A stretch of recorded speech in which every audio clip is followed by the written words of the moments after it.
under 3% more than once. And Yeah. I found it interesting because when on Inauguration Day, inflation was 1.4% or so. It rose to a little over 9% during the course of the Biden-Harris administration.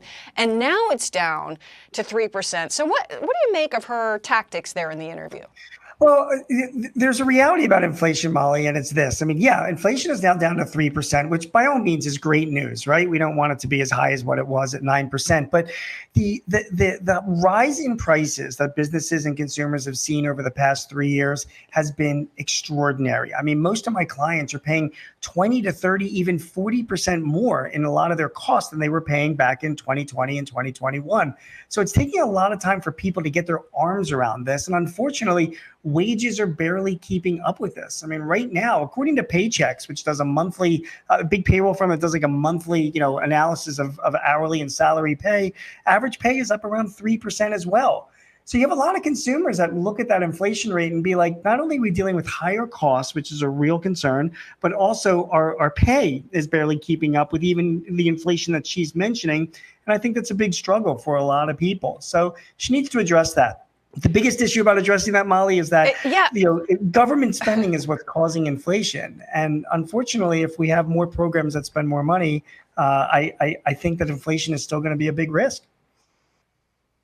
Yeah, she's put some effort in to say, I hear the American people on this issue. Here's one of her latest political ads. Families talk about their plans for the future, and they talk about how they're going to achieve them financially, and prices are still too high. When I am elected president, I will make it a top priority to bring down costs. And there you can see, highlighting the price gouging thing that she's suggested. But once again, we don't know how exactly. Your thoughts on this approach? Well, the price gouging approach, I'm not a big fan of. I think government controls over prices have shown throughout history that they never really do work. I mean, what a government should be doing, again, my opinion, Molly, is that they should be doing everything to make an economy more competitive, to provide more opportunities for businesses, because supply and demand will gauge the right level of prices.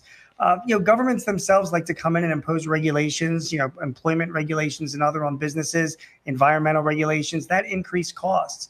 And I mentioned earlier about taxes. I mean, I am very concerned as a CPA about rising taxes that we could be seeing in the next couple of years. And that takes a giant bite, not just out of consumers, but also out of corporations that, takes away money that they could be using to be that much more competitive and invest in their businesses.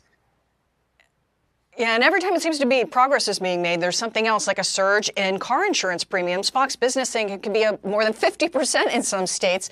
What's going on with that? So, insurance rates have gone up significantly because the price of cars have gone up significantly. The auto industry has suffered through supply chain issues. There are more regulations in certain states like California, Illinois, and New York, which is also increasing the cost for insurers to operate. And as usual, they're passing their prices down on consumers. But let me give you guys some advice, okay? You could be seeing a significant increase in your auto insurance rates this year, but you don't have to just take that increase. More than 50% of consumers don't really negotiate or do anything with their auto bill. I mean, maybe you're the same as me, but you get the insurance rate increase, you just pay it, you just move on. You should be asking your insurance agent for competitive rates. You should be going onto online sites and looking at competitive rates for your auto insurance as well. And you should be really closely looking at the cost of insurance and the coverage that you're getting, because in some cases, it might be too much for what you need. So although rates are going up, I want to tell all you guys that are watching, there are some things we can do as consumers and business owners to try and negotiate and keep those rates somewhat under control. And that's what we should be doing before the end of the year. All right, Gene Marks probably just saved somebody money, maybe me. I don't know. We'll see. Gene Marks, thank you very much. I know, right? Me too. Thank you, Gene, for coming in. We greatly appreciate it.